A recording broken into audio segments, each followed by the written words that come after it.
Hi, loves, and welcome to the With Love Always podcast, a podcast to help you live the life you were created for. We are your hosts and your friends, Bree and Marissa, and we're so grateful you're here. We pray you listen and leave feeling more inspired, encouraged, and uplifted.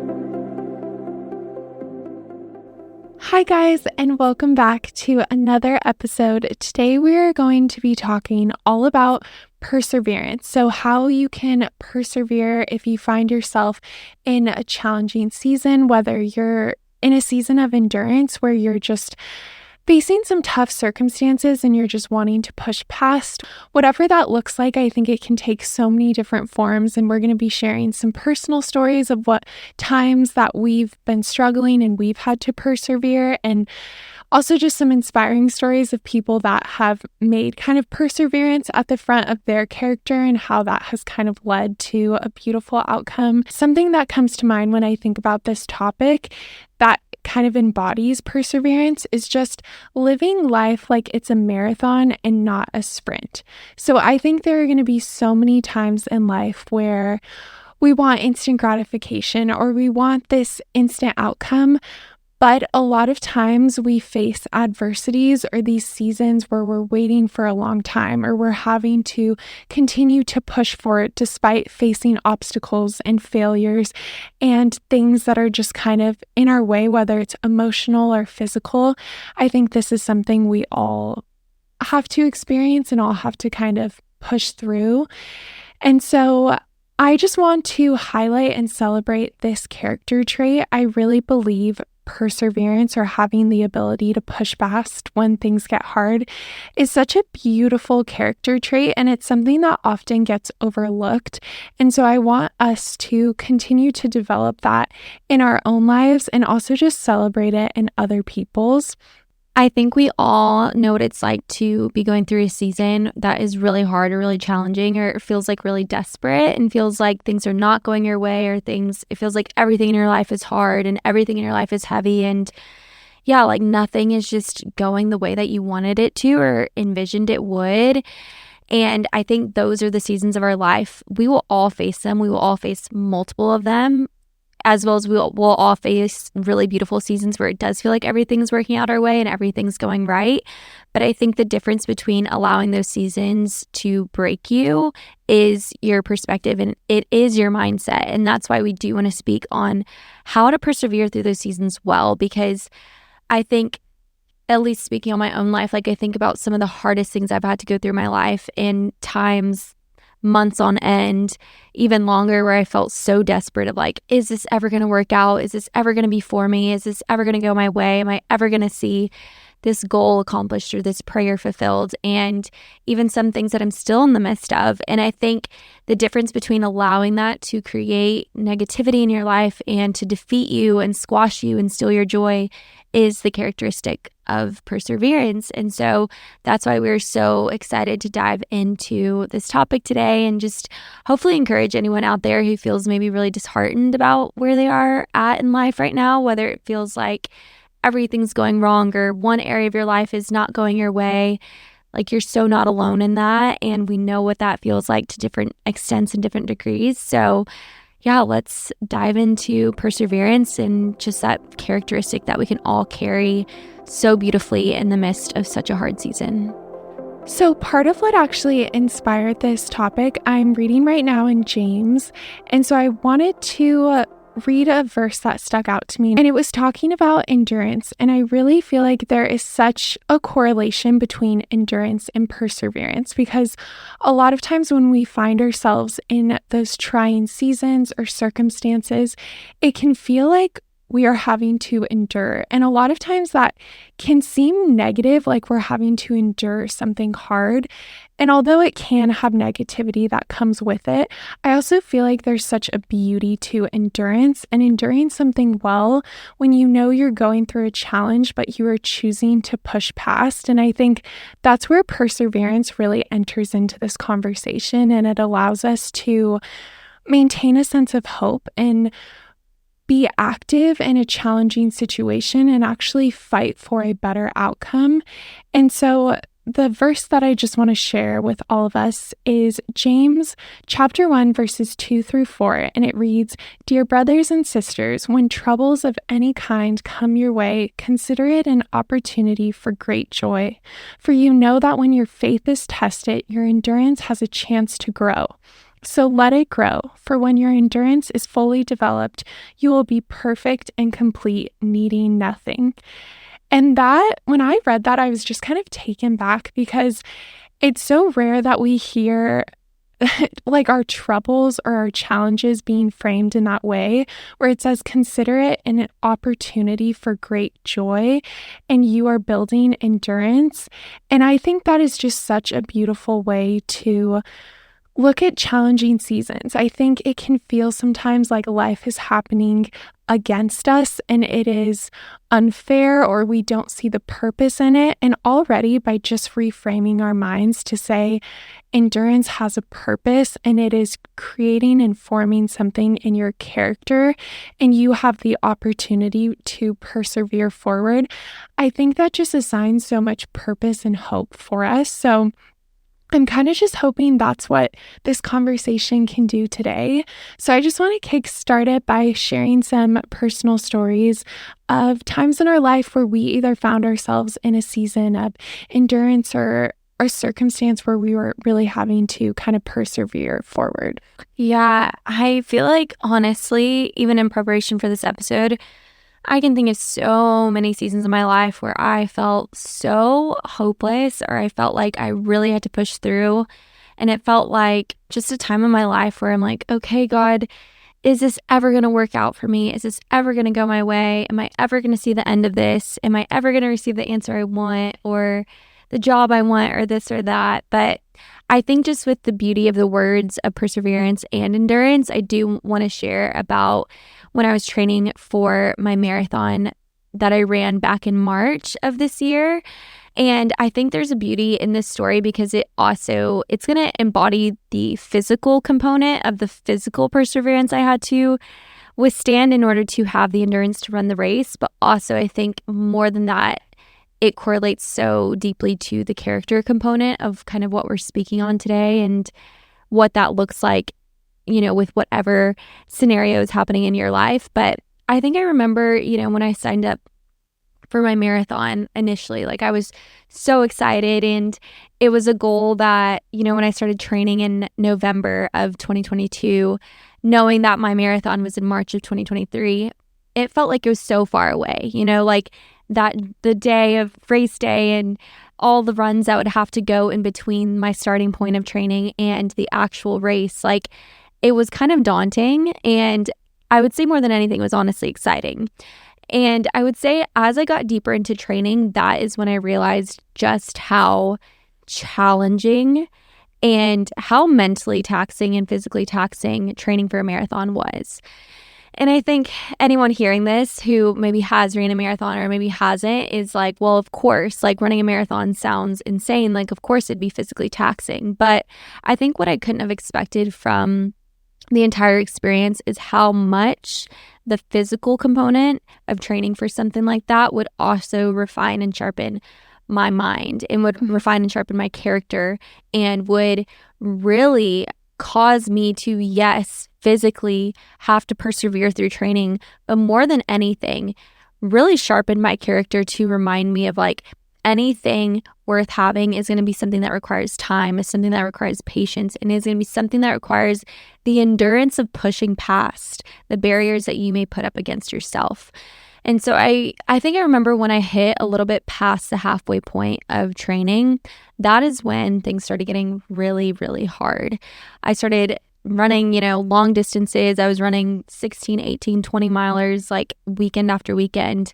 And I remember getting to a point where running half a marathon was an easy Saturday morning run. And though what a beautiful accomplishment that was leading to prepare me for the beautiful gift of being able to run 26.2 miles on race day, that doesn't take away from the fact that that is the point when I was halfway towards the blessing of race day when it got so hard. I remember getting to a point where I literally felt like my mind was breaking, my body was breaking, everything in me wanted to quit.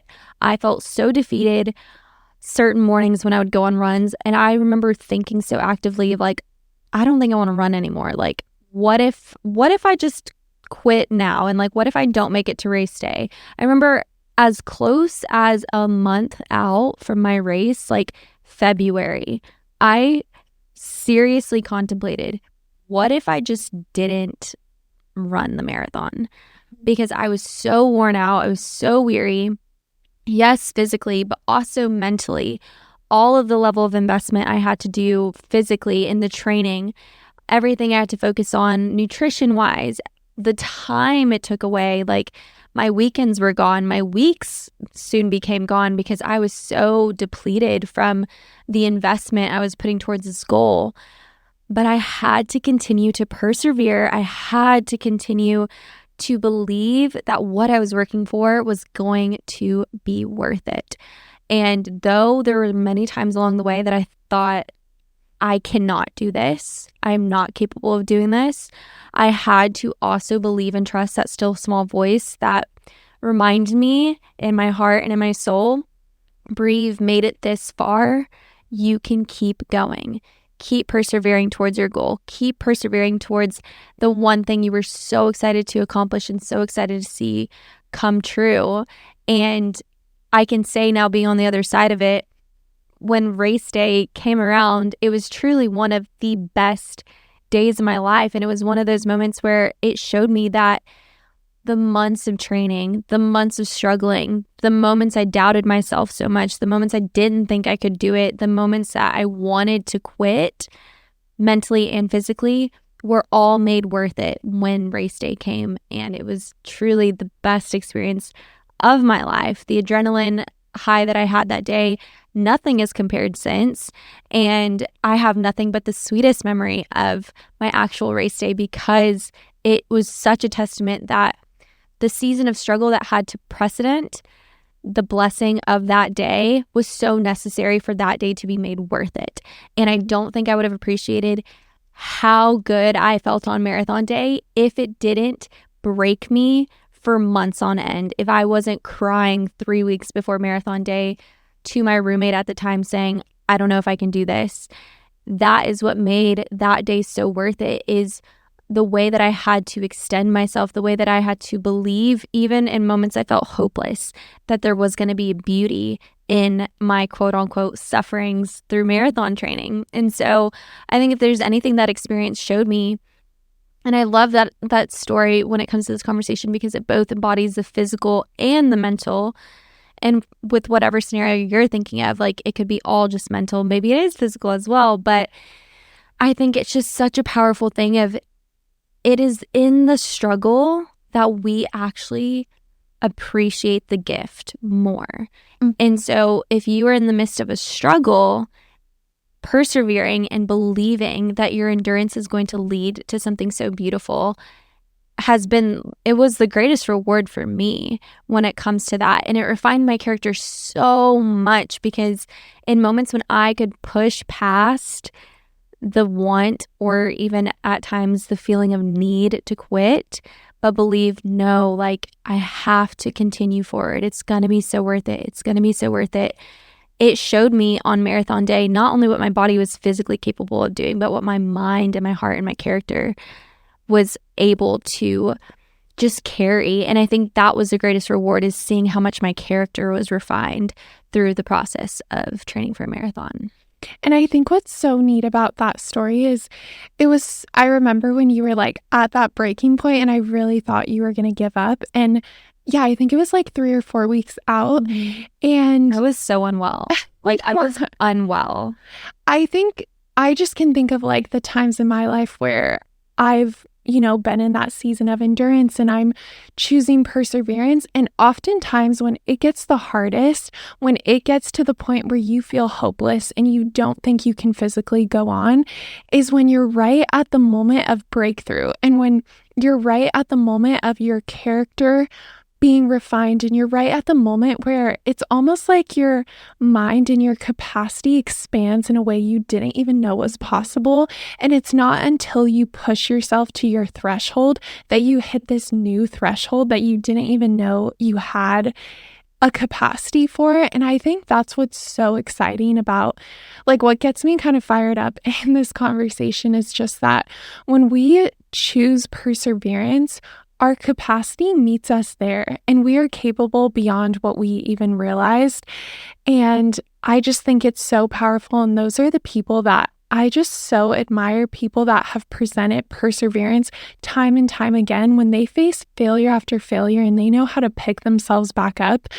Those are the people that I want to be like and I want to celebrate, because that is a character trait that life can become hard and circumstances can come and go and challenges, but they will remain faithful in that despite, because they have that character that they possess and they choose perseverance right when it gets to be so hard. And so when I was reflecting on this conversation and trying to think of times in my own life, and there have been so many, but one where I remember truly just wanting to just tap out was when my husband and we mentioned this previously, I think like in our first episode, we started a loungewear brand during the pandemic, which that like sounds like, oh my gosh, what an opportunity. Like that's the perfect time, but that was the worst time to start a business.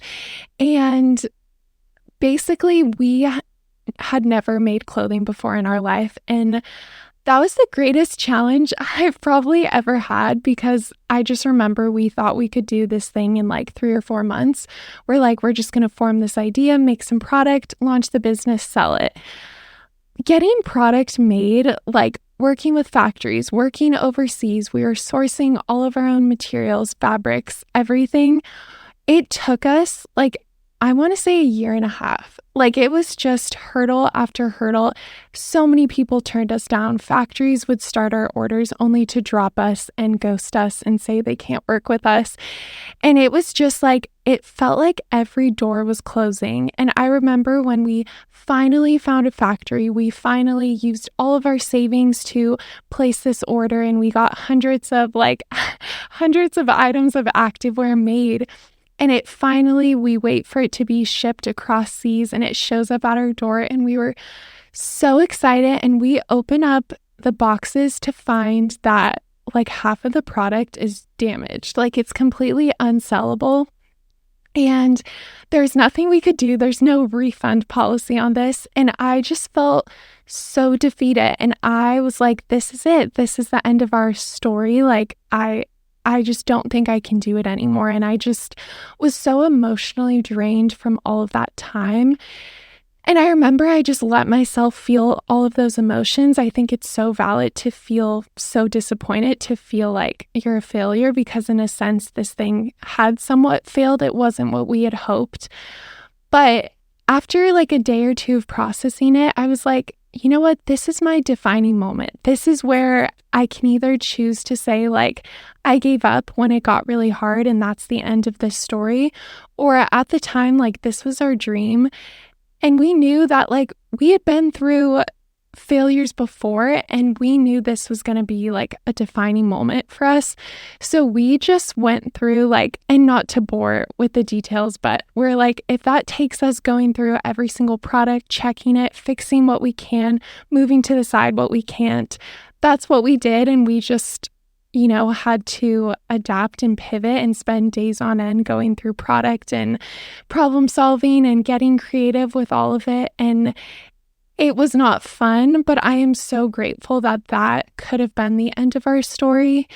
And I just think, again, that is the moment where when it gets so hard and when we want to walk away is when we have the opportunity to let that define how we want that story to be written. And I just know for me, like when I hit failure, I want that to be the moment I push past and give it 110%. Like I give it more than I've ever given it prior. And so I hope that encourages you guys if you, like in both of our stories, and again, there's so many more, but I have never regretted choosing to persevere. It always has made me a better person. Even if I faced a failure, the next month, or we decided to, not start the business or launch it, I still want to be proud in those moments and know that I have the capacity to push forward even when it's not easy and even when it feels like the odds are against me.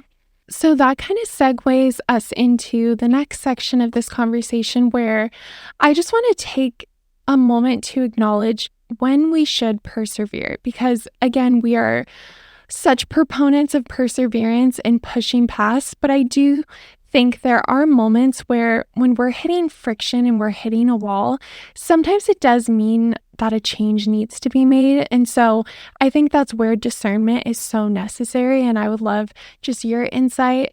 If somebody finds themselves in a really challenging situation and they're wanting to give up, how do they know if that is wise, that maybe this is the end of that story, or if that's the moment, like we were mentioning, where they should really press in and persevere? Yeah, it's so hard to say because that is such an individual decision. And I think only you can really know. But I do think like there is a time where friction is coming up because a chapter is meant to end, whether you are meant to, leave a city or leave a job or look for a new job or, enter into a new friendship or whatever it may be. But then there's also times when you are just intended to push through and endure the season ahead because change is approaching and maybe or a goal is approaching or a blessing is approaching. And I think two ways that I want to share about this is actually through another story time. I think about like when, and I've talked about this numerous times, but when I was moving to LA, I would say for the last year that I lived in Austin, Texas, that's where I moved from. It was for a year in my heart that I knew I wanted to move. And it was like this inexplainable feeling. And I felt like as time continued on, not for any specific reason, but I just felt this growing, almost like desire in my heart of like, I want to move. I don't know where, I don't know how, I don't know what would lead me to move. Like everything was just a giant question mark. And I knew in that season, what I was meant to do was I was meant to endure this season of the unknowns. I was meant to continue to remain content where I was. I was meant to continue to embrace and wrap my arms around the city that I lived in. But I also had this deep sense of knowing that this chapter was going to be closing and that I needed to just persevere and endure this season ahead, but know deep down in my heart that change was approaching. But I think the thing in that story is like, though I had this sense of knowing that I wanted to move, it wasn't until a year, almost a year and a half later, that I actually did move, that the next part of my story was revealed to me, that the opportunities arose, that the place that I wanted to move revealed itself. Like, and that is such a perfect example of, for a year and a half, I carried this discontentment in my heart of, what am I supposed to do with this? And I had an opportunity. Like, did I want to allow that to cause me to become bitter and discontent? Or did I want to persevere through these feelings, be so present with where I'm at, but also trust that what is for me is still approaching? And so I share that with the encouragement that it's such a deeply personal thing for you to discern. I think when you know it is time to persevere, whether it's you working towards a goal, whether that's in your career or in a relationship, in a friendship, or in a move, or in any sector of your life, you will know when a change is needing to be made. And I think oftentimes when we are facing frictions in our life and we are facing rejections in our life, or we are facing tensions in our life, oftentimes that is a signal that we are being pushed towards a new direction. I think about, back to when I was moving, I just remember the frictions that started coming up in my heart, and they were like inexplainable frictions. And I was like, it's not the city, it's not my friends, it's not anything specific. It's just this tension that I'm feeling that is almost causing me to act, causing me to react. And for me, that was all the signs signaling that this chapter of my life was going to end. And like I said, it wasn't for another year that I had to persevere through the cycle of unknowns of, okay, well, where am I supposed to go next? But it was also in the same breath the knowing that this chapter was going to end. And so I think ultimately it's like you have to discern like what is for you and what is for you in the now, but also what could be for you in the future. And I think it's such a deeply personal thing that you have to evaluate. And I think of like different instances in my life as well of like, when I chose to leave my corporate job, I knew it was time for me to go, and it wasn't time for me to persevere any longer. I'd persevered long enough. I had persevered for the last year. Once again, that's actually a significant amount of time. The last year, almost 2 years of working my corporate job, I remember feeling so much friction. I remember feeling so like growing discontent and growing frustrated and resentful. But I knew, I was like, no, like I feel like I'm meant to stay for now. There's things I'm still meant to learn. There's career advances I'm still meant to make. But then it almost like hit me like a brick when the tension I felt in my heart and the frustration I was feeling grew so much that it wasn't even a character thing at that point. It was like all signs and signals were like, you need to go. And so I think that's really something that only you can answer in yourself. But also that's where I encourage you to just like check in with yourself and listen. Like you will know when it's like it's something to persevere through and like keep enduring the season and keep learning from the tensions that are arising, or when the tensions are like to the ceiling through the roof, and you also can trust and more so accept that maybe the door is closing in your face because you are being forced out of this season or because something better is awaiting for you. Yeah, and that's where I think like prayer and discernment is such a part of this conversation and such a part of just making those decisions. And one last little thing I'll say on that is just for me, like I always look ahead and I try to think like a year from now. And I'm like, like in the scenario of the marathon and for us with our business, like, is this how we want the story to end? Like, could you have had peace knowing that like you gave up right before the marathon, or like we gave up right before we were like getting ready to finally launch the company? And for us, like, there was nothing in us that gave us peace that was the right decision to walk away, although our flesh and our exhaustion told us it was. When we look ahead, that's not how we want it to end. And I think if it like still is a bit confusing, I think looking ahead can kind of make you aware of, okay, this is beyond the emotions of the moment.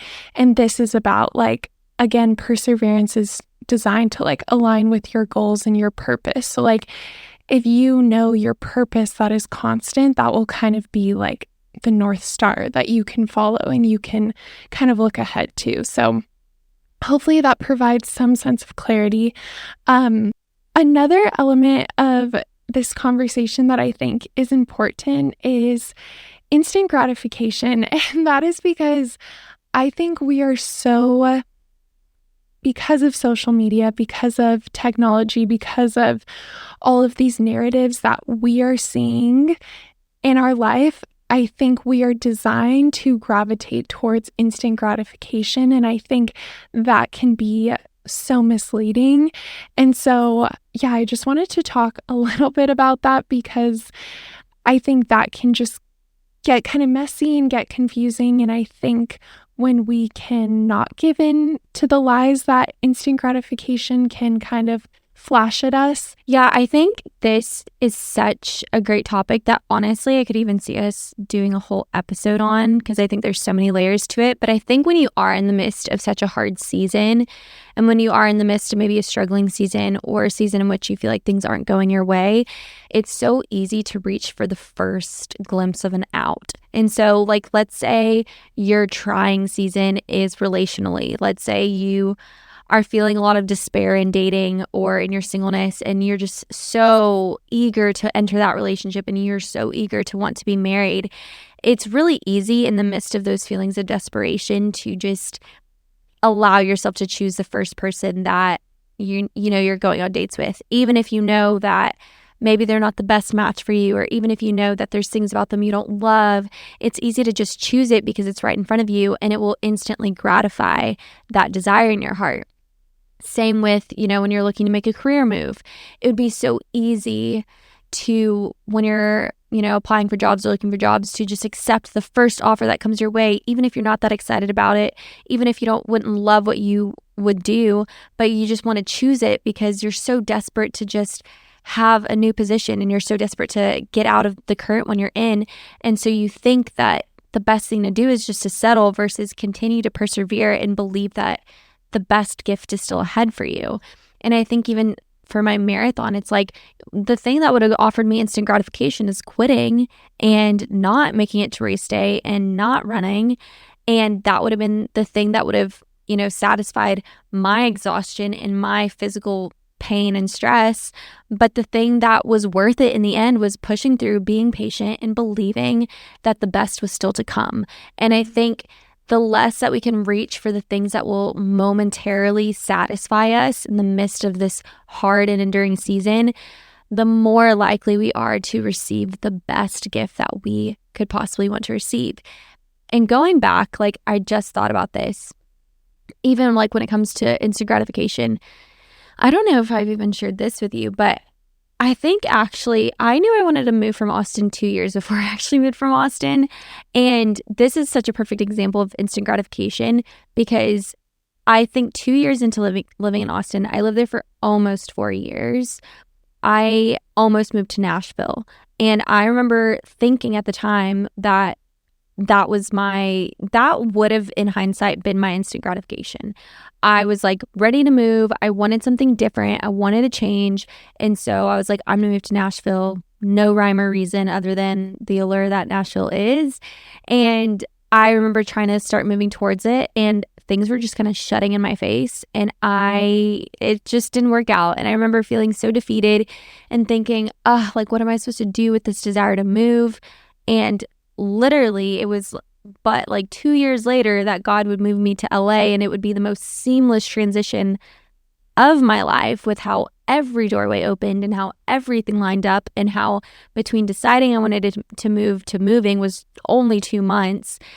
It makes me realize in hindsight that what I was experiencing was an opportunity to be instantly gratified.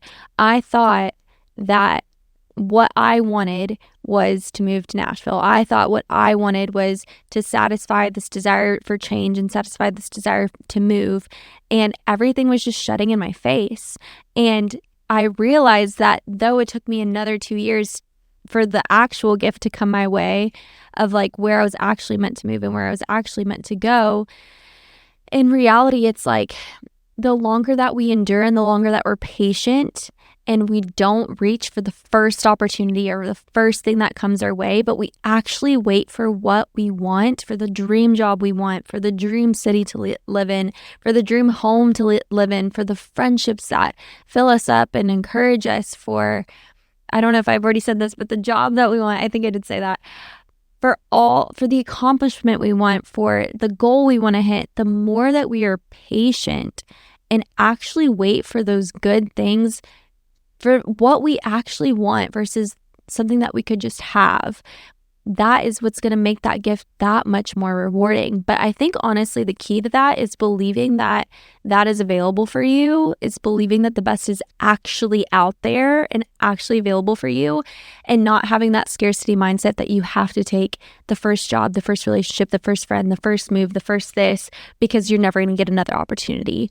And so, at least in my life, that has just proven so true. In moments I have dipped into instant gratification and I have just taken the first opportunity in front of me, usually that thing does not last for very long. And the satisfaction from it is so fleeting versus the satisfaction in waiting to find the perfect city to move to. Like the gratification of that and waiting a two extra years for this to be one of the most blessed seasons of my life in a city I now love with friends I love. I'm so grateful that I didn't take that instant gratification sooner, because though I'm sure I could have reached that, like this was actually what was meant for my story all along. So yeah, just believing that the best is actually out there. You don't have to settle for something just because it's in front of you. Yes, that is so good. And I really believe like instant gratification is the enemy of our long term goals. But also in my own life, like it's kind of the enemy of like God's plan for me because God doesn't give me like a quick fix. It's not like I pray for one thing and tomorrow he drops it in my lap, although I'm sure there are exceptions to that. But I mean, even same, there have been so many times where I've tried to rush God's plan for me because I want this blessing so bad that instead of praying through it and waiting on it and really discerning and acting out of wisdom, I act out of my like emotional desires and I try to rush this thing that actually is going to get in the way of what God has been preparing for so long for my life. And so I think what we don't want to say is that perseverance, it's not about like busting through the doors that you're not supposed to go through. It's about like perseverance in the season of endurance. Like endurance is about like enduring it well and knowing that there's purpose in that and there is like active emotions in the waiting. And so we hope that that is helpful in kind of like navigating all of this. And that kind of takes me to just like we're kind of sharing how we don't want perseverance to look. So how can we do perseverance well? And I think the first step in this is just kind of noticing what our outs are. I think we all have these statements we say that we kind of use as excuses to not actually persevere, to allow us to dip out of a situation before we've even really seen it through. And I know for me, like some of the excuses I make are just like, oh, I can't do that because I'm not talented enough or I'm not smart enough. Like, I'll just come up with these silly excuses where there's absolutely this thing that could be for me if I just put in the hard work to actually see it through. So I think that would be the first thing is just really making sure that we're not letting these tempting excuses get in the way. And with that, I like to fix my gaze on the desired outcome. So, really just reminding myself, what is that goal? What am I going after? What do I want to achieve in the next year? What's my purpose? And when I fix my sight on that, it allows me to think beyond my temporary emotions and circumstances. And I can remind myself that this has a purpose and I am going to get there and I believe I'm capable of getting there and it will be so worth it when I do. And then kind of the third and final step, and again, there's so much nuance to this, but just for sake of keeping it simple, I think is embracing those challenges and failures, like knowing that is part of the process that is going to come. And so preparing myself and recognizing that just because this is the path I am meant to follow doesn't mean that I'm exempt to having challenges and failures. In fact, I think we need to not only anticipate, but also just get excited and celebrate them.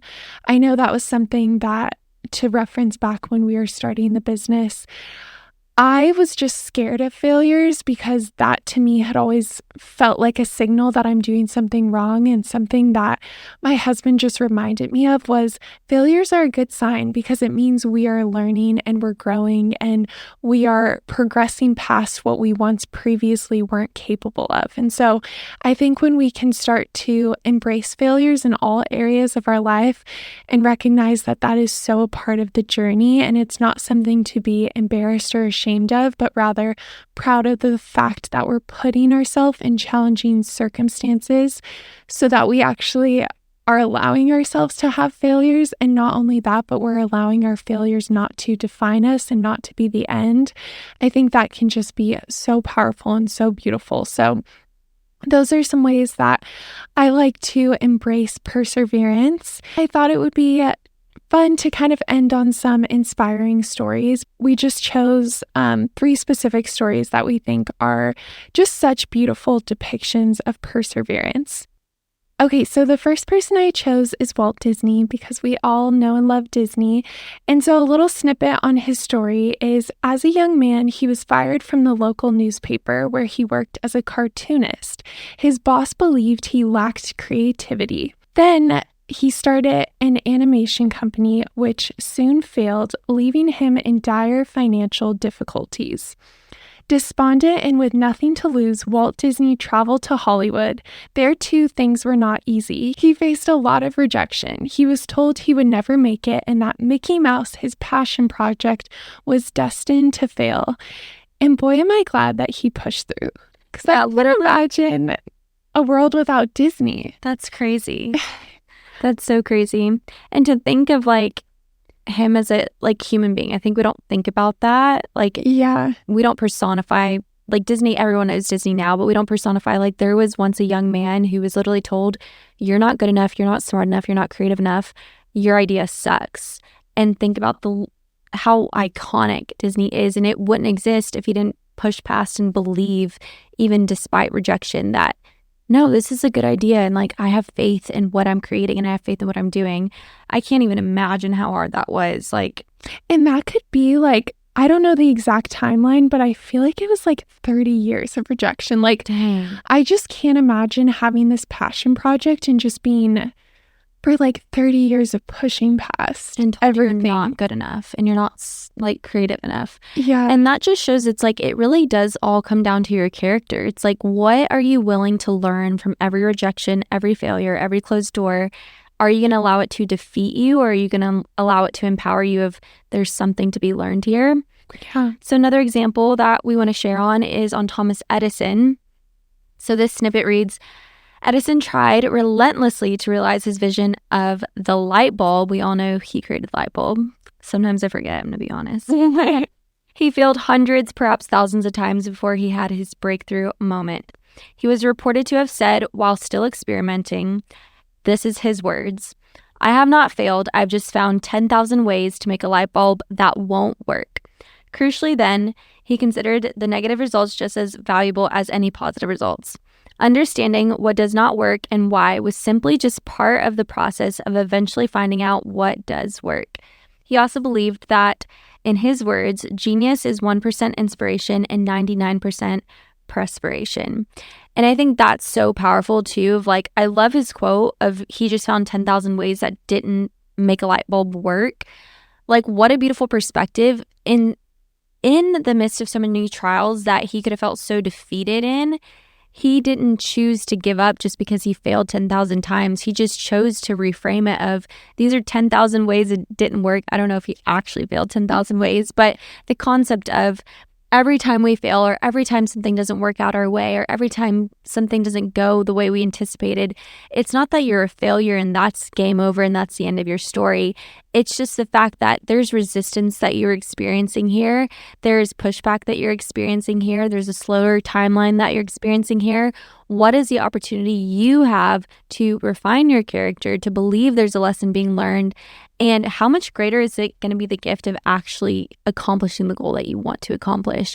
And same with him. It's like, I mean, his name will be famous in history for the rest of time. Mm-hmm. And think about if he would have stopped at the 100th time that he failed, like, would we have all that we have today? And it's like, and that's, of course, is such a big, extreme example, but I think it's such a powerful depiction of how we cannot allow our failures to defeat us and to suppress the dreams that live within us. Yeah.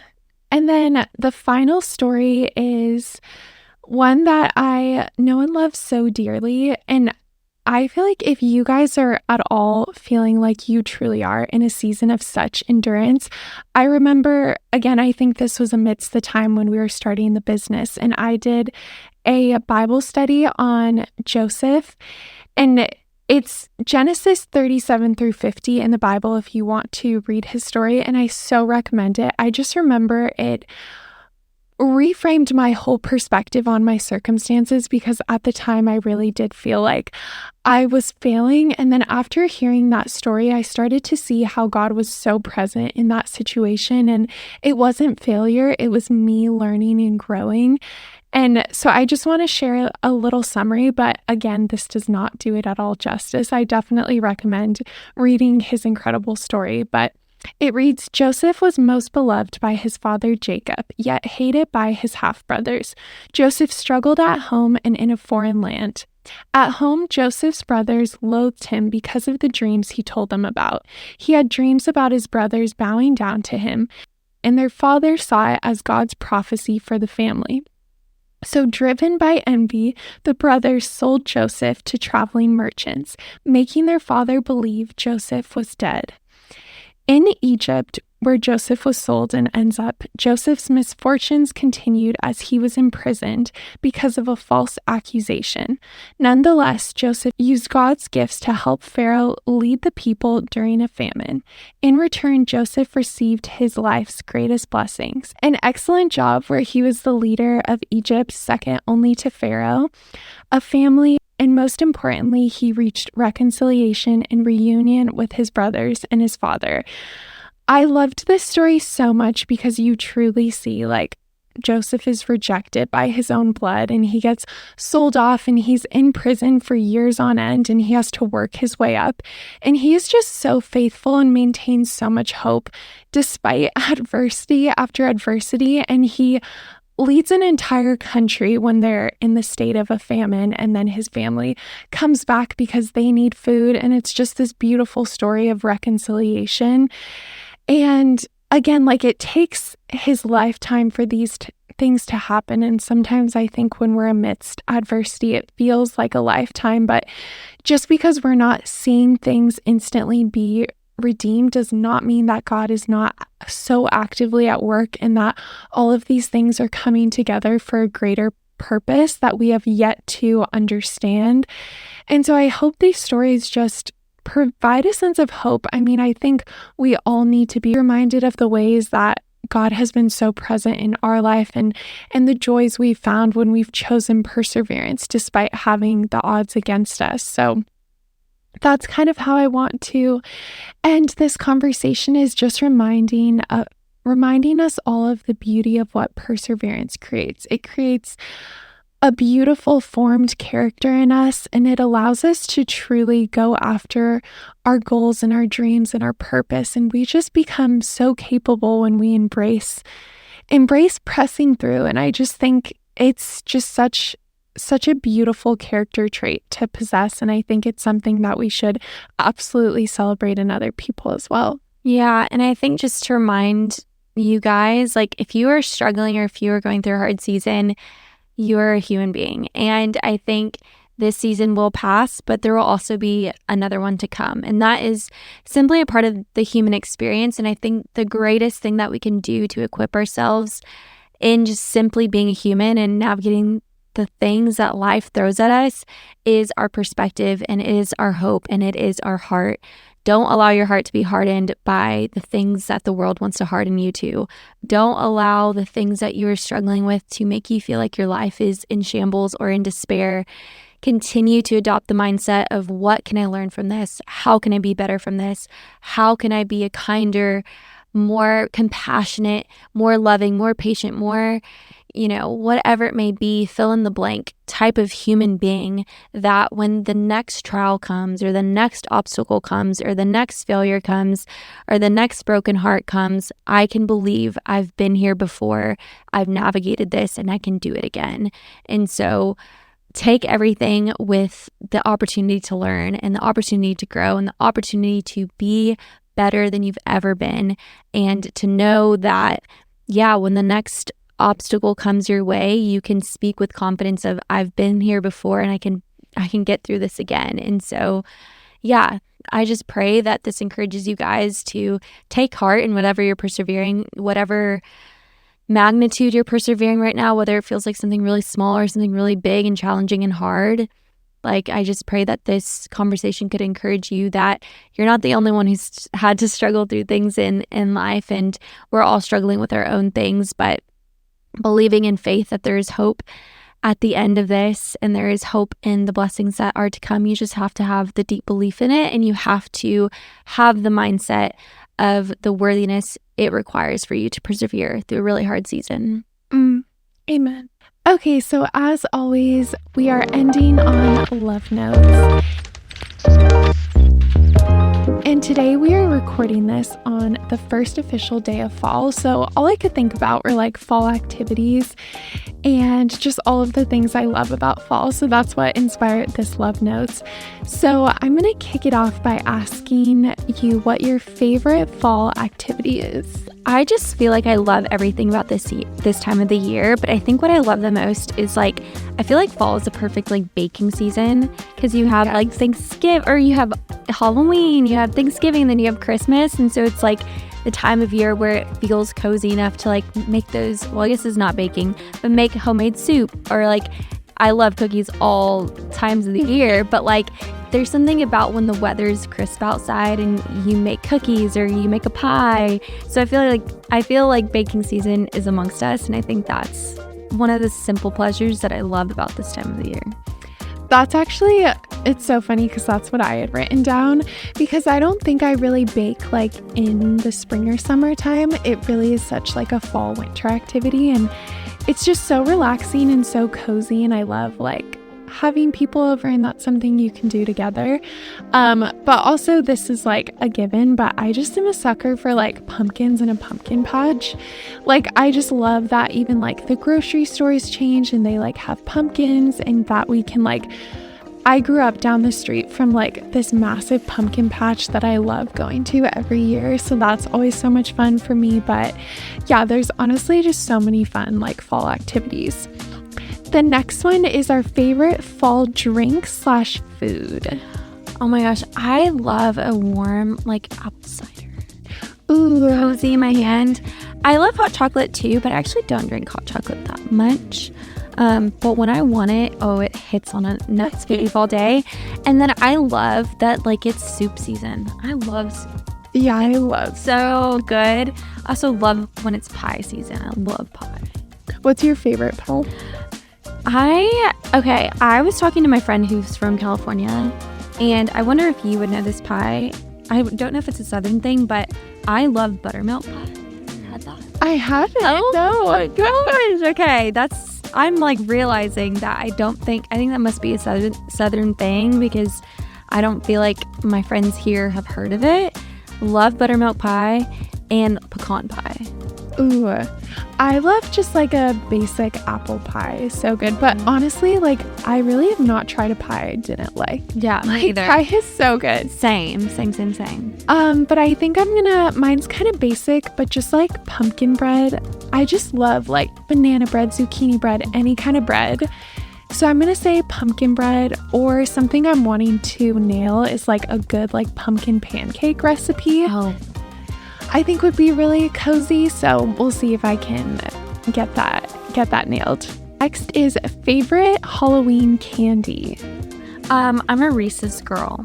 I love chocolate. I'm definitely chocolate over candy. Yeah. I'm not a big sour candy girl, or tart, or any of those things. Give me all the chocolate. Give me the Reese's, give me the Twix, give me those things. They're my favorite. I love chocolate, and this is not a super common Halloween candy, I feel but I think they're called Yorks. They're the mint with chocolate. That's always what we would get and pass out, and I love them. But I think my favorite candy, Halloween candy as a kid, was always Smarties. And that's the one candy I'll eat. The next one is favorite fall piece of clothing to wear. Definitely sweaters and a sweat set. You're stealing all of mine. It's the coziest thing to be in a giant oversized sweater. I love sweaters, and I feel I just love layers in general. I know you might have mentioned that you don't love layers. I don't love layers. That's why if I can put a giant sweater on and be cozy, I'm so set. But if I have too many layers, then I feel like a puffer. Oh, I don't think. Yeah, it's hard when you do multiple jackets. Yeah. I'll say sweaters, but then I also do love boots. I think boots are super fun. Oh yeah, boots are fun. Boot season. Okay, last and final one is, what's your favorite Halloween costume you've worn? What was my last year? Oh no, last year was pretty basic. I think my favorite Halloween costume I've ever worn was, I was a butterfly one year. It was so cute, but it was really chic. I had this black, it was a nice black dress with butterflies on it, And then I did have butterfly wings. And then I think I did like sparkles on my eyes. I'll have to find a photo and show you. But I love that outfit just because I love butterflies so much. But I think that was my favorite. That sounds so fun. I love that. So the one that I remember, I was having a hard time like remembering what I used to dress up as a kid, but I had a pirate costume and I remember it being really cute. Like I would wear that pirate costume again. So I think that, but then when you were saying butterfly, I do remember one year I was a peacock. Yeah. So that one was kind of fun. And I had like this costume that I wore for a dance recital and it like kind of looked like a peacock, like it had the tulle and stuff. So that one was fun. Those are our love notes. We hope you guys, as always, found this episode so encouraging and life-giving. And we are so excited to see you in our next one. Thank you so much for listening. We pray this episode was encouraging and life-giving. If you found it valuable, please share it with a friend, leave a review, and subscribe. And be sure to follow us along over on Instagram at With Love Always Podcast. Signing off with all of our love always, Bree and Marissa.